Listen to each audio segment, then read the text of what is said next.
In the autumn of 1927, in the fog-shrouded valley town of Crestwood, Pennsylvania, a gravedigger's shovel struck something unexpected beneath the frost-hardened earth of Maple Grove Cemetery. What he unearthed was not merely bone or coffin wood, but a leather-bound diary, sealed in oilcloth and buried alongside a woman whose grave had been intentionally unmarked for nearly 3 decades. The pages, preserved by some miracle of chemistry and fate, contained a confession so disturbing that the local magistrate ordered it locked away within hours of its discovery. For 70 years, that diary remained sealed in the basement archives of the Crestwood County Courthouse, its contents known only to a handful of officials who took their silence to their own graves.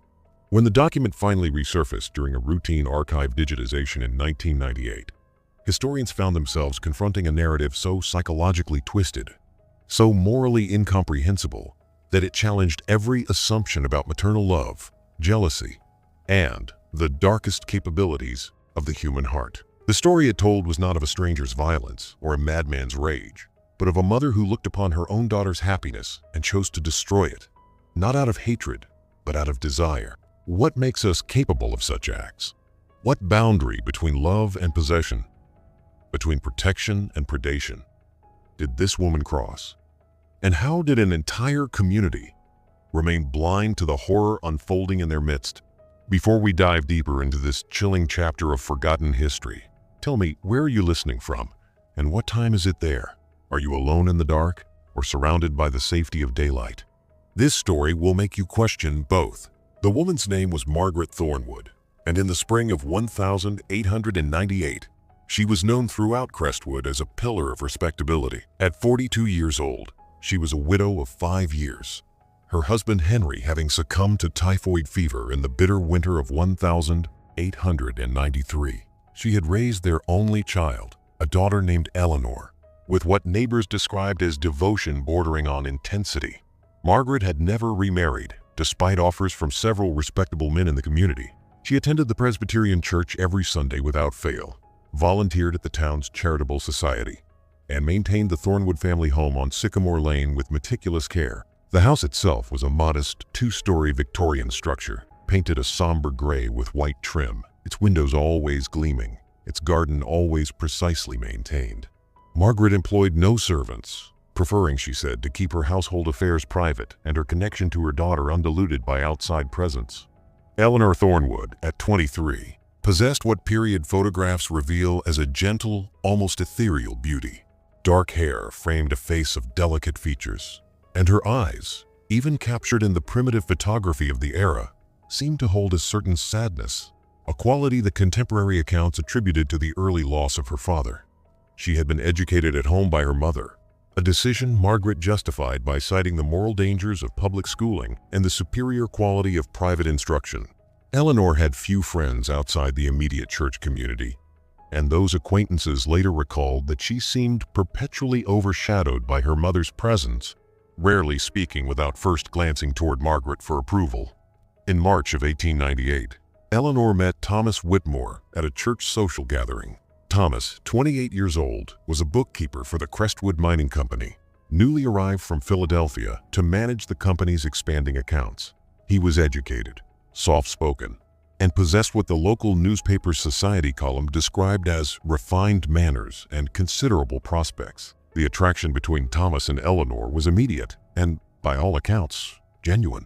Within weeks, Thomas was calling at the Thornwood home regularly, always under Margaret's watchful supervision. The courtship followed every proper convention of the era.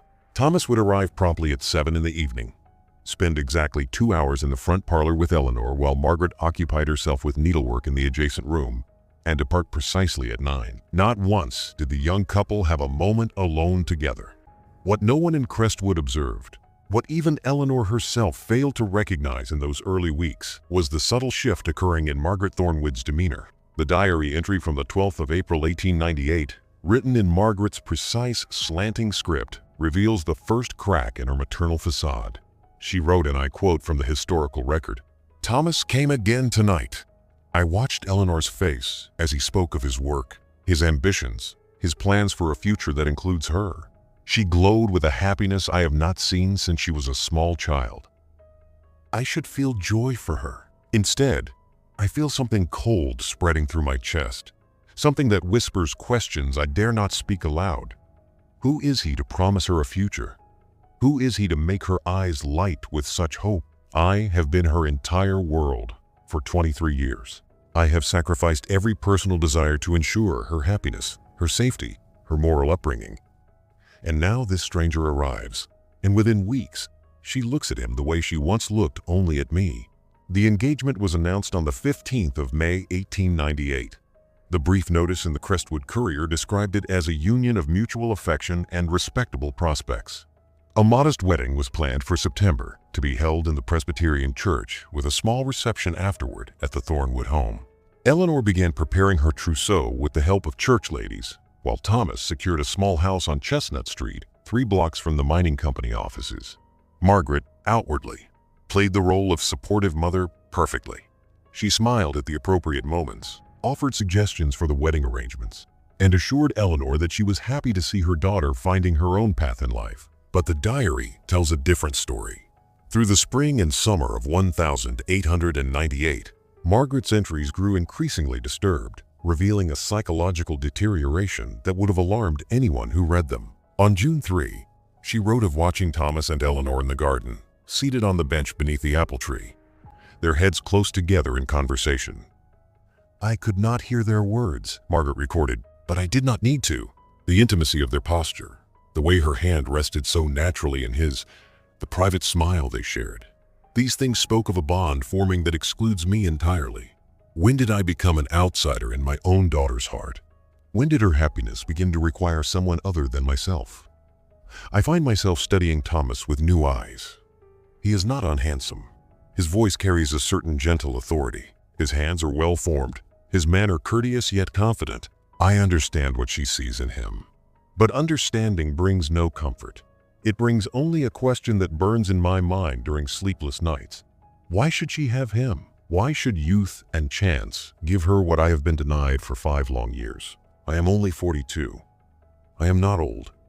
I am not without appeal. Why should I spend the remainder of my years alone while she embarks on the adventure of marriage, the pleasures of companionship, the intimacies I have been too long without? By July, Margaret's fixation had crystallized into something far more dangerous. The diary entries reveal a woman engaged in elaborate rationalizations, constructing a moral framework that justified the unthinkable. She wrote extensively about sacrifice and reward, about how she had given her entire life to Eleanor's well-being and received nothing but the prospect of abandonment in return. She described her late husband Henry in increasingly negative terms, reimagining their marriage as a burden she had endured rather than a partnership she had chosen. Most disturbingly, she began writing about Thomas not as her daughter's fiancé, but as a man she herself deserved, a companion who should rightfully be hers given all she had sacrificed and suffered. On the 10th of August, 1898, Margaret attended the final fitting of Eleanor's wedding dress at the dressmaker's shop on Main Street. The diary entry from that evening marks the point of no return. I stood behind Eleanor as the dressmaker adjusted the lace at her shoulders, Margaret wrote. I saw her reflection in the mirror, saw the joy in her face, the dreams dancing in her eyes, and I realized, with a clarity that felt almost divine in its certainty, that I could not allow this wedding to happen. Not because I wished Eleanor harm, but because the universe had placed before me a choice. I could step aside and watch my daughter claim the happiness that should be mine, or I could act. I could correct this cosmic injustice. Thomas was meant for me. Of this, I have become absolutely certain. Eleanor is young. She would have other opportunities, other suitors. But I am running out of time, running out of chances. The decision made itself, really. All that remained was the method. The wedding was scheduled for the 17th of September 1898. 3 weeks before that date, Margaret Thornwood began acquiring arsenic. Arsenic, in the late 19th century, was not difficult to obtain. It was sold openly in pharmacies and general stores as a component of rat poison, insecticides, and even certain patent medicines. A respectable woman like Margaret Thornwood could purchase it without raising suspicion, particularly if she cited the common problem of rodents in older homes. Between August 15 and the 10th of September 1898, Margaret made 3 separate purchases of arsenic-based rat poison from different establishments in Crestwood and neighboring towns. She traveled to Millerton, 8 miles east, and to Riverside, 6 miles west, spacing her purchases carefully so no single merchant would remember selling her a suspicious quantity. The diary records these transactions with chilling matter-of-factness. Purchased another tin of rodent powder from Henderson's in Riverside, she wrote on August 28. The clerk, a young man with poor posture, barely glanced at me. I told him we had a terrible infestation in the cellar. He nodded sympathetically and wrapped the tin in brown paper. How simple it is to acquire the means to reshape one's destiny. What Margaret understood, with the cold calculation of someone who had researched her method thoroughly, was that arsenic poisoning mimics common illnesses of the era: gastric distress, weakness, fever. These symptoms could easily be attributed to cholera, food poisoning, or any number of ailments that regularly afflicted communities without modern sanitation. If administered in small doses over time, arsenic poisoning produces a gradual decline that doctors of the period often failed to identify correctly. Margaret had clearly studied the subject, possibly through medical texts available at the town library or through discreet inquiries disguised as intellectual curiosity. Her diary reveals detailed knowledge of dosage, symptoms, and timing. She planned not a sudden, dramatic death that would invite immediate suspicion, but a slow deterioration that would appear to be tragic illness, the kind of misfortune that struck families without warning or explanation in an age when medical science remained primitive by modern standards. The poisoning began on the 1st of September 1898, exactly 16 days before the scheduled wedding. Eleanor had always taken her breakfast in the small dining room adjacent to the kitchen, a morning ritual she shared with her mother. Margaret prepared the meals personally, as she had throughout Eleanor's life, taking pride in her culinary skills and her ability to manage household affairs without assistance. On that first morning, Margaret mixed a carefully measured amount of arsenic into Eleanor's morning tea, sweetened with honey to mask any bitterness. The dose was small, insufficient to produce immediate dramatic symptoms, but enough to begin the accumulative toxic effect that would, over subsequent days, destroy Eleanor's health from within. Eleanor noticed nothing unusual that first day. By evening, she reported feeling slightly tired, attributing it to the excitement and stress of wedding preparations. Thomas called as usual, and the couple spent their supervised evening in the parlor, discussing final arrangements for the ceremony and their future home on Chestnut Street.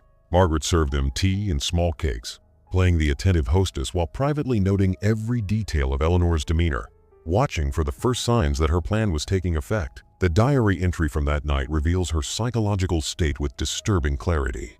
Eleanor seemed slightly pale this evening, Margaret wrote, though Thomas did not appear to notice. He spoke enthusiastically about the furniture he has ordered for their bedroom, describing the headboard carved with flowers, the matching wardrobe, the hope chest where Eleanor will store her linens. I smiled and nodded, all the while thinking how those items will never be used as he imagines. The bedroom will be mine. The hope chest will hold my belongings. He does not know it yet, but his future has already been rewritten. The poisoning continued daily, with Margaret maintaining careful documentation of dosage and symptoms. By September 4, Eleanor was experiencing regular bouts of nausea and stomach pain.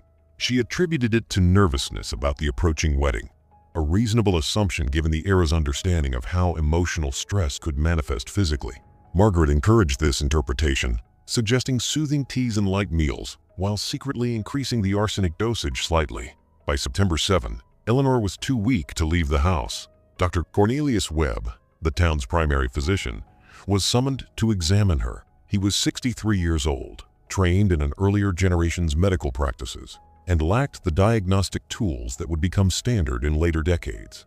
After examining Eleanor, listening to her symptoms, and noting her elevated temperature and rapid pulse, he diagnosed her with gastric fever, possibly complicated by nervous exhaustion related to wedding preparations. He prescribed bed rest, bland foods, and a tonic containing bismuth and peppermint. He saw nothing suspicious in Margaret's devoted nursing or in the progression of symptoms that followed a textbook pattern of arsenic toxicity. Thomas was devastated by Eleanor's illness. He called daily, though Margaret carefully controlled his access to the patient, citing doctors' orders about rest and limiting stimulation. She allowed him brief visits, always supervised. during which Eleanor, growing weaker by the day, could barely maintain conversation. The diary records Margaret's observations of these visits with barely concealed satisfaction. "Thomas sat by Eleanor's bedside this afternoon," she wrote on September 10, "holding her hand with such tenderness, such evident distress at her suffering. He begged her to fight the illness, to get well so they could proceed with their plans. She whispered that she was trying, that she wanted nothing more than to be his wife. I stood in the doorway, watching this scene, and felt not sympathy, but impatience. How much longer must this charade continue? How much longer before she releases her claim on him and I can step forward to offer the comfort he so desperately needs?" By September 12, 5 days before the scheduled wedding, Eleanor was bedridden and delirious with fever. Dr. Webb visited twice daily now. Growing increasingly concerned as his patient failed to respond to treatment, he began suggesting the possibility of typhoid fever, though the symptoms did not entirely align with that diagnosis. He recommended consulting a specialist from Pittsburgh, but Margaret demurred, citing the expense and expressing faith that Eleanor would soon recover under his excellent care. The doctor, flattered and accustomed to the authority of male physicians being deferred to by female family members, did not press the issue. Meanwhile, Margaret increased the arsenic dosage, growing impatient with the slow pace of deterioration. The wedding was quietly postponed, with Margaret sending notes to the church and to guests explaining that Eleanor's illness made the ceremony impossible. Thomas offered to wait as long as necessary, expressing his unwavering devotion and his confidence that Eleanor would recover. He secured a leave of absence from his employment to remain close at hand, spending hours each day in the Thornwood parlor, waiting for permission to see his dying fiancé for a few precious minutes. Margaret began spending time with Thomas during these vigils, bringing him tea, offering consolation, speaking in soft, sympathetic tones about the mysterious illness afflicting her daughter. She presented herself as both devoted mother and fellow sufferer, someone who understood his pain because she shared it. The diary reveals her careful manipulation during these conversations. "I sat with Thomas for 2 hours this afternoon," she wrote on September 14, while Eleanor slept under the influence of laudanum. "He was distraught, barely able to speak coherently. I placed my hand on his arm, a gesture of comfort that I allowed to linger longer than strictly necessary. He looked at me with such gratitude, such need for reassurance. I told him that Eleanor would want him to remain strong, that she would want him to find joy again, even if, God forbid, she did not recover. He protested, of course, saying he could never love another. But I saw the seed of possibility plant itself in his mind. He sees me not as Eleanor's mother, but as an extension of Eleanor herself, a connection to her that he fears losing. I am building the foundation carefully, preparing him for the transition that must come." Eleanor Thornwood died at 3:15 in the morning on the 16th of September 1898, one day before what would have been her wedding day. Dr. Webb, summoned urgently when her breathing became labored, arrived too late to do anything but pronounce her dead. He attributed the death to acute gastric fever with complications affecting the heart and respiratory system. The death certificate, preserved in county records, lists the cause as gastric inflammatory disease with cardiac involvement. No autopsy was performed. In an era when sudden deaths from mysterious illnesses were tragically common, and when a respected physician had been attending the patient throughout her decline, there was no reason for authorities to investigate further. The community responded with an outpouring of sympathy for Margaret, who had lost first her husband and now her only child. Church ladies arrived with casseroles and offers of assistance. The pastor delivered a moving sermon about faith in the face of unbearable loss. Thomas Whitmore was inconsolable, requiring sedation from Dr. Webb to manage his grief. The funeral was held on September 19 at the Presbyterian Church, with nearly the entire town in attendance. Eleanor was buried in the Thornwood family plot at Maple Grove Cemetery, beside her father Henry. Margaret stood at the graveside, dressed in deep mourning, her face veiled, her posture that of a woman crushed by sorrow. Those who attended later recalled her dignity in grief, her composure despite what must have been devastating loss. No one suspected, no one imagined. The perfect crime, it seemed, had been executed flawlessly. But Margaret Thornwood had made one critical error, an error born of arrogance and a compulsive need to document her own cleverness. She had kept the diary, recording every detail of her crime with the meticulous precision of someone who believed she would never be caught. or perhaps someone who needed to preserve the proof of her own audacity for her own private satisfaction. After Eleanor's death, Margaret did not destroy these incriminating pages. Instead, she continued writing, documenting the next phase of her plan with the same chilling attention to detail. 3 weeks after the funeral, Margaret invited Thomas to the house for tea. The diary entry from the 8th of October 1898 describes the visit with barely contained triumph. Thomas arrived looking gaunt and aged beyond his years. Margaret wrote, "Grief has hollowed him out, made him vulnerable in ways I can use. I served tea and spoke of Eleanor, sharing memories, occasionally allowing tears to fall. I told him that Eleanor had confided in me her greatest wish, that if anything happened to her, she wanted him to find happiness again, preferably with someone who already understood him, someone who shared Eleanor's values and faith." He asked who Eleanor could have meant. I looked at him with what I hoped appeared to be reluctant realization, and said softly that Eleanor had spoken of me, had expressed hope that her mother would not remain alone, that perhaps Thomas and I might find comfort in each other. It was a lie, of course, but a lie spoken by a grieving mother carries weight. Thomas looked stunned, but I saw something else in his expression as well. He did not reject the idea immediately. The seed has taken root.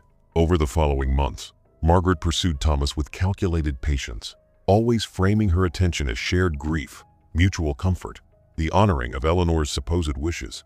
She invited him to dinner, ostensibly to sort through Eleanor's belongings and decide what should be preserved. She asked his advice on financial matters, playing the helpless widow who needed masculine guidance. She gradually transformed their relationship from that of mother figure and bereaved suitor to something more ambiguous, more potentially romantic. Thomas, devastated by loss, isolated in a town where he had few connections beyond Eleanor's family, and psychologically vulnerable in ways he likely did not fully understand, began responding to Margaret's overtures. The diary chronicles this manipulation in disturbing detail, revealing a woman who understood exactly what she was doing and took dark pleasure in her own psychological cunning. On the 15th of March, 1899, exactly 6 months after Eleanor's death, Thomas Whitmore proposed marriage to Margaret Thornwood. The engagement was announced quietly, with Margaret explaining to shocked neighbors that it had grown from shared grief and mutual understanding, that Eleanor herself would have wanted them to find comfort together. Some in the community found the match disturbing, the age difference and the circumstances unsettling, but Victorian propriety prevented open criticism. The wedding took place on the 1st of May 1899, a small private ceremony with minimal fanfare. Margaret Thornwood became Margaret Whitmore, and Thomas moved into the house on Sycamore Lane, sleeping in the bedroom that had once belonged to his murdered fiancé, taking his place at the table where Eleanor had been systematically poisoned, living the life that Margaret had literally killed to obtain. For 2 years, Margaret's perfect crime remained undiscovered, her monstrous act hidden behind the facade of respectable married life. But the human psyche, even one as cold and calculating as Margaret's, cannot sustain such profound evil without consequences. The marriage between Margaret and Thomas Whitmore began to unravel almost from its inception, though the deterioration happened in ways neither of them could have anticipated. Thomas, despite his acceptance of Margaret's carefully constructed narrative about Eleanor's supposed wishes, was haunted by doubts he could not articulate even to himself. He would wake in the night, disoriented, reaching for Eleanor in the darkness only to find Margaret beside him instead. He began experiencing vivid nightmares in which Eleanor appeared to him, not speaking, but staring with eyes that held accusation and profound sadness. Margaret noted these disturbances in her diary with growing irritation. "Thomas cried out in his sleep again last night," she wrote on the 3rd of July, 1899, "calling Eleanor's name with such anguish that I had to shake him awake. He apologized profusely, claiming he could not control his dreams. I assured him it was natural, that grief takes time to fade, but privately, I felt rage building. I did not execute such careful planning, only to spend my nights listening to him mourn the woman I eliminated precisely so I could have him for myself." What Margaret had failed to understand, what her narcissism and cold calculation had prevented her from recognizing, was that murdering Eleanor had not simply removed an obstacle, but had fundamentally poisoned the prize she sought to claim.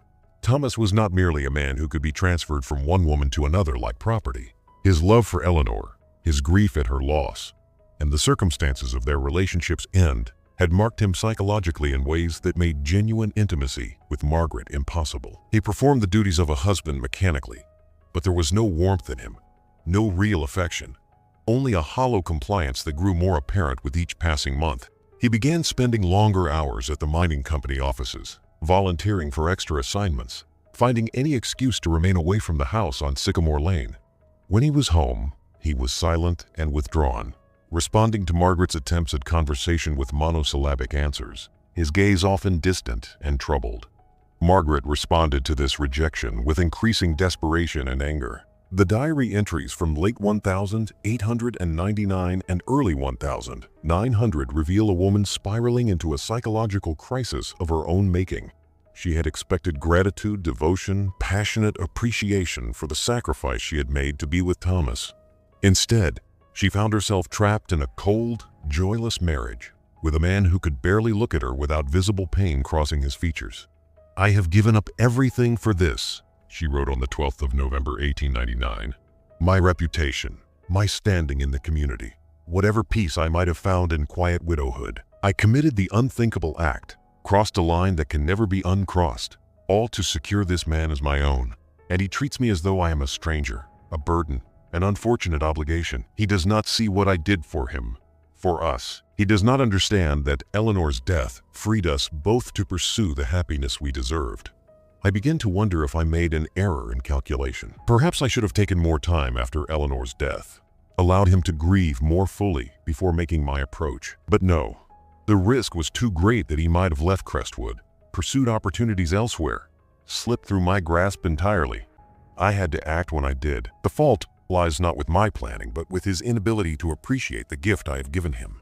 By the spring of 1900, Thomas had begun making quiet inquiries about transferring to one of the mining company's operations in western Pennsylvania, a move that would have taken him far from Crestwood and, by extension, far from Margaret. When Margaret discovered these plans through a carelessly discarded letter, her response was immediate and vicious. The diary entry from the 18th of April 1900 describes a confrontation in which Margaret's mask of civilized behavior finally shattered completely. "I confronted Thomas this evening about his plans to leave," she wrote, "and for the first time since Eleanor's death, I allowed him to see my true feelings. I told him he was ungrateful, that he owed me everything, that I had sacrificed more than he could possibly imagine to make our union possible. He looked at me with confusion at first, then with something approaching horror. He asked what I meant by sacrifice, what I had done that he should be grateful for. I nearly told him everything in that moment. The words were on my tongue, the confession ready to spill forth, but some remaining fragment of self-preservation stopped me. Instead, I spoke of my willingness to face social judgment for our marriage, my courage in defying convention to honor Eleanor's wishes. He did not believe me. I could see it in his eyes. He suspects something, though he cannot yet name what he suspects.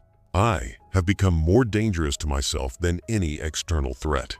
The critical moment came on the 7th of June 1900, during a dinner at the home of Dr. Cornelius Webb and his wife.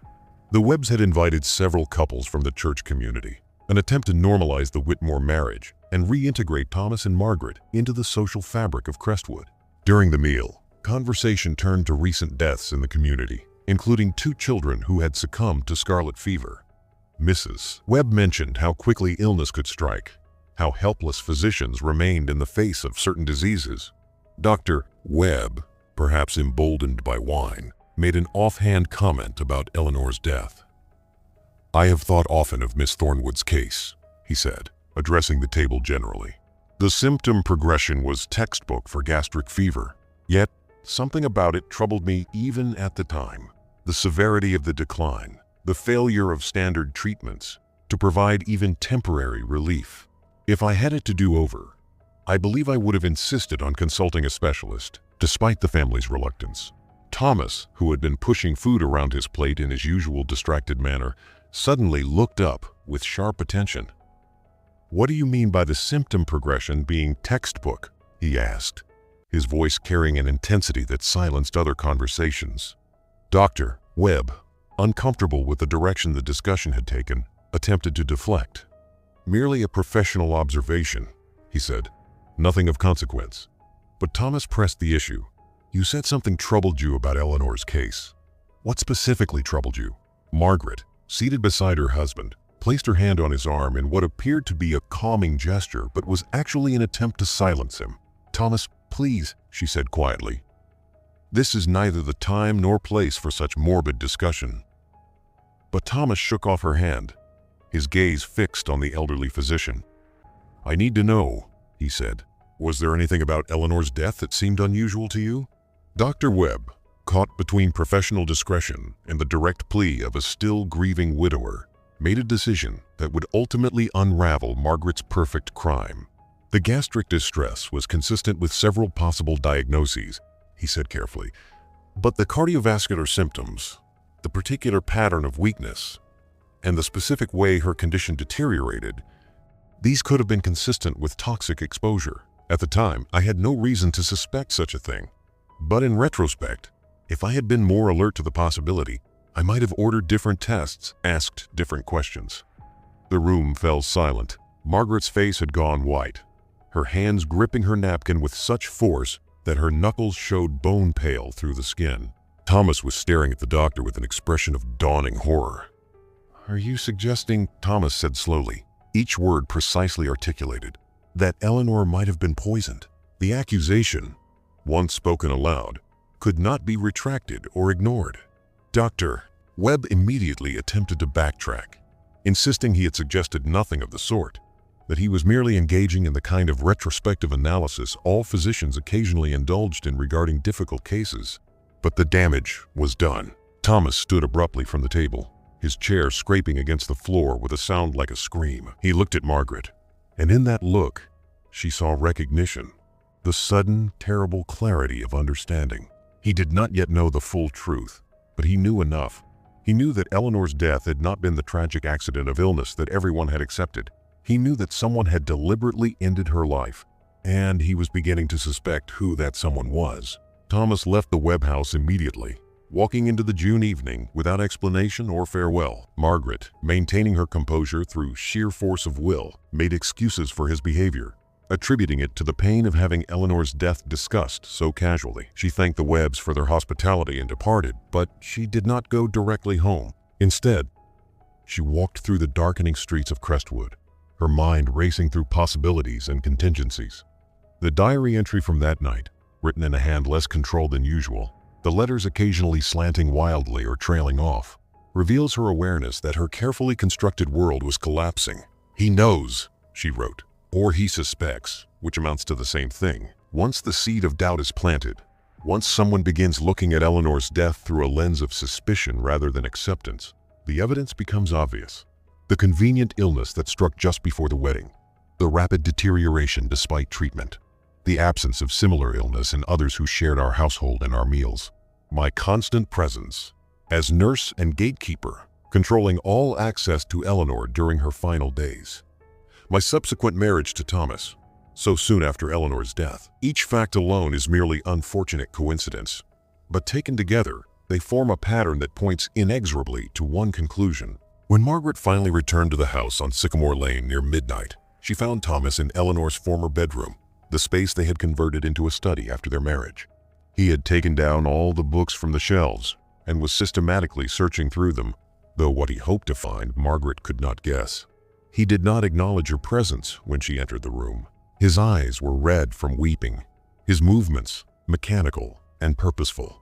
Margaret stood in the doorway, watching him, and made the decision that would ultimately expose her crime to history. She retrieved the diary from its hiding place in her bedroom, the leather-bound volume that contained the full chronicle of her planning, execution, and aftermath of Eleanor's murder. She returned to the study and placed it on the desk, directly in Thomas's line of sight. "You want to know the truth," she said, her voice steady despite the chaos in her mind.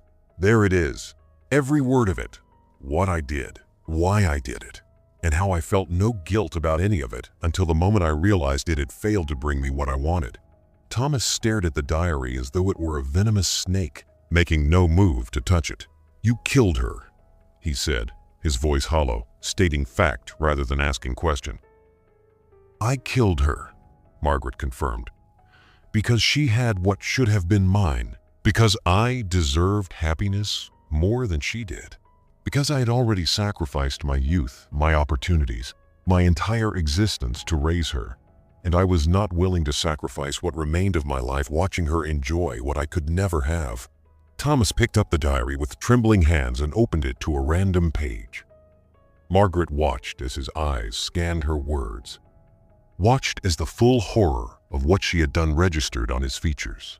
He read in silence for several minutes, turning pages mechanically, his breathing becoming increasingly ragged. Finally, he closed the book and looked at Margaret with an expression of such profound revulsion that she physically recoiled. "You are a monster," he said quietly. "You are a creature wearing human form, but devoid of anything that makes one human. You murdered your own daughter, poisoned her slowly over days while nursing her, all so you could take her place in my life. And you feel no remorse. You feel only disappointment that I failed to be properly grateful for your monstrous act." Margaret offered no defense, no explanation beyond what the diary already contained. She stood silent as Thomas left the house, carrying the diary with him. She did not attempt to stop him or to reclaim the incriminating evidence. Perhaps, after 2 years of living with the weight of her crime, with the knowledge of what she had become, some part of her welcomed exposure and punishment. Or perhaps she simply recognized the futility of trying to maintain the pretense any longer. Thomas went directly to the county sheriff's office, where he presented the diary to Sheriff William Hayes and demanded Margaret's immediate arrest. The scandal that erupted when news of the diary's contents became public was unprecedented in Crestwood's history. Margaret was arrested on the 8th of June 1900 and charged with the murder of Eleanor Thornwood Whitmore. The trial, held in August of that year, drew spectators from across Pennsylvania and was covered extensively by newspapers throughout the eastern United States. The diary was entered as evidence, its pages read aloud in the courtroom to an audience that gasped and wept at the cold calculation Margaret had applied to her daughter's murder. Dr. Webb testified about Eleanor's symptoms and his retrospective recognition that they were consistent with arsenic poisoning. Pharmacy records were produced showing Margaret's purchases of rat poison in the weeks before Eleanor's death.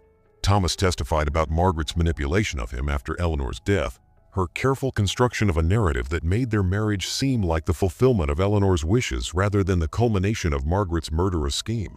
Margaret herself testified in her own defense, but her testimony served only to reinforce the portrait of her as someone fundamentally incapable of normal human empathy or moral reasoning. She spoke of her actions without emotion, explaining her logic as though describing a business transaction rather than the murder of her child.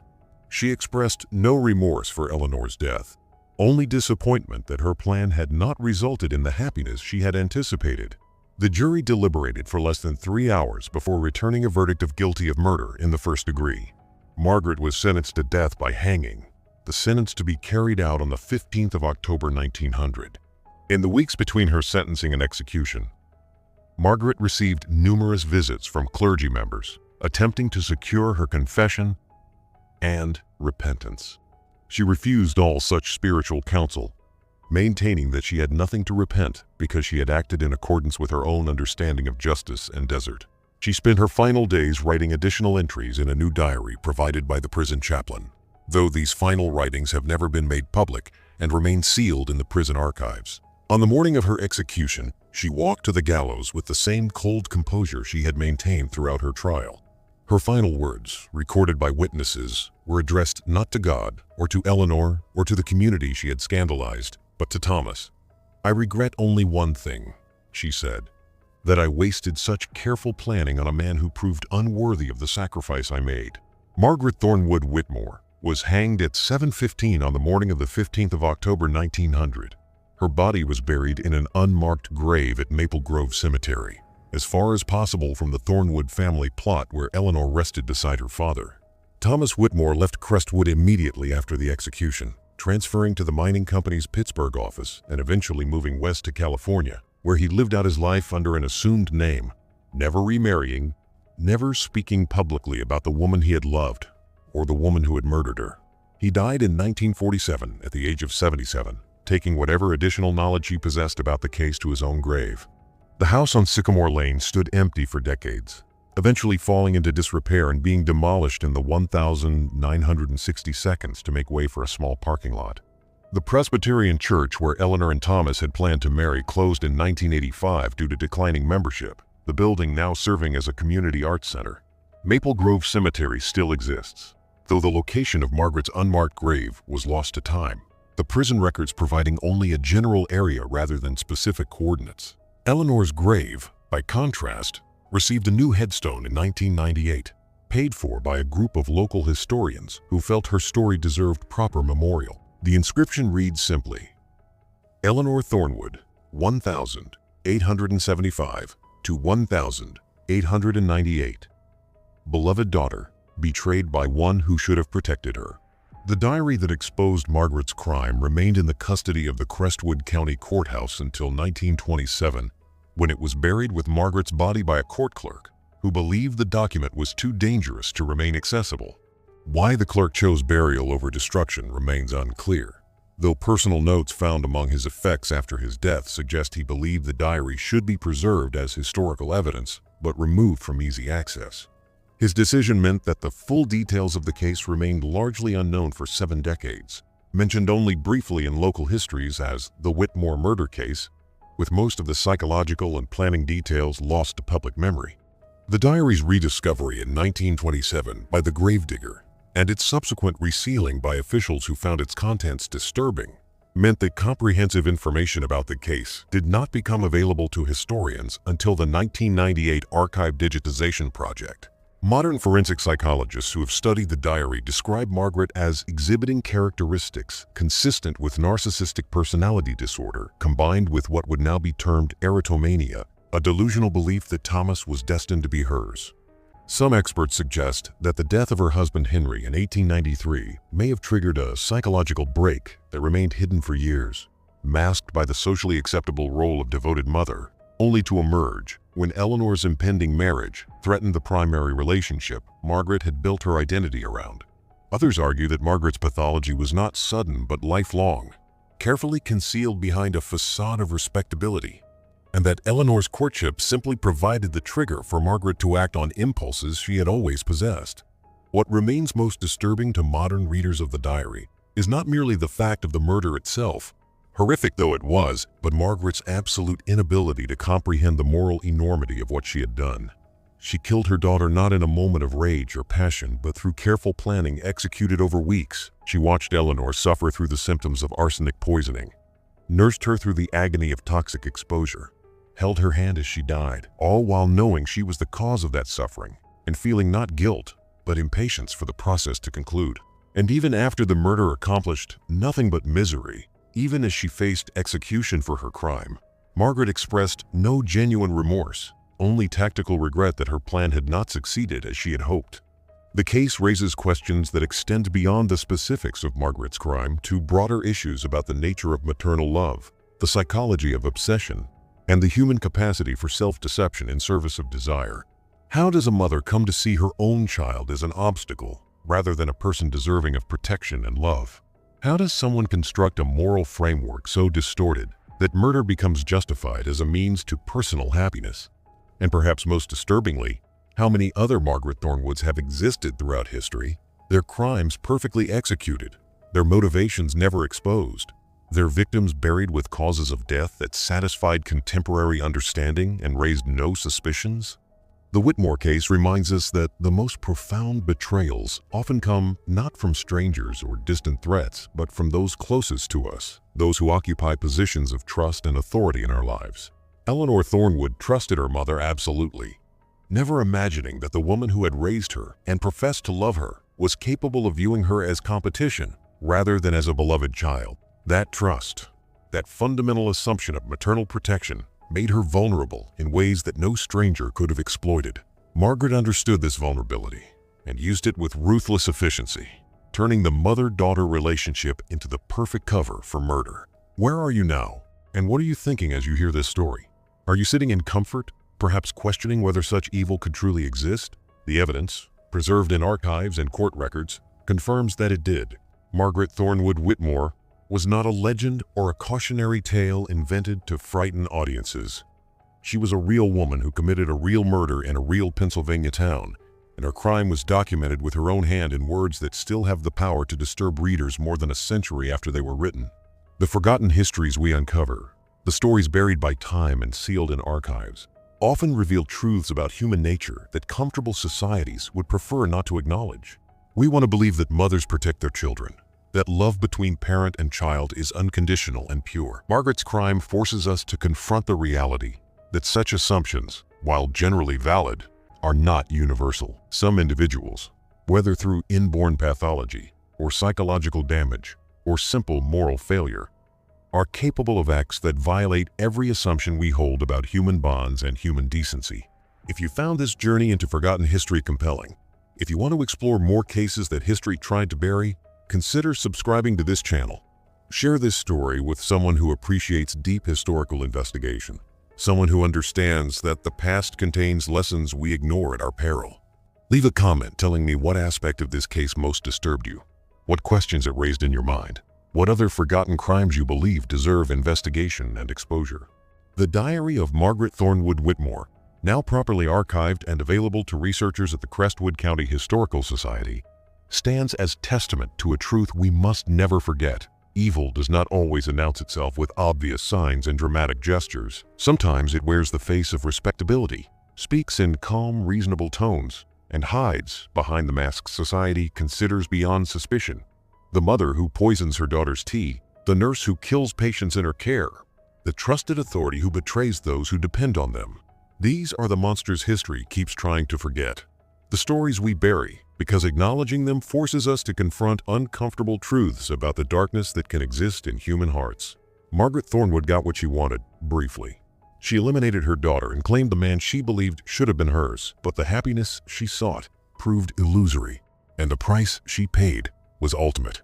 She died on the gallows, despised by the community that had once respected her, her name becoming synonymous with maternal betrayal and murderous obsession. Eleanor Thornwood, the true victim of this tragedy, died believing her mother loved her, never knowing that the woman who brought her into the world would be the same woman who poisoned her out of it. That, perhaps more than any other detail of this case, is what makes it truly unforgivable. History buries its horrors in unmarked graves and sealed archives, hoping time will erase what human conscience cannot bear to remember. But some stories refuse to stay buried. Some crimes echo across decades, demanding recognition, insisting that we bear witness to what humans are capable of doing to one another, even to those they should love most.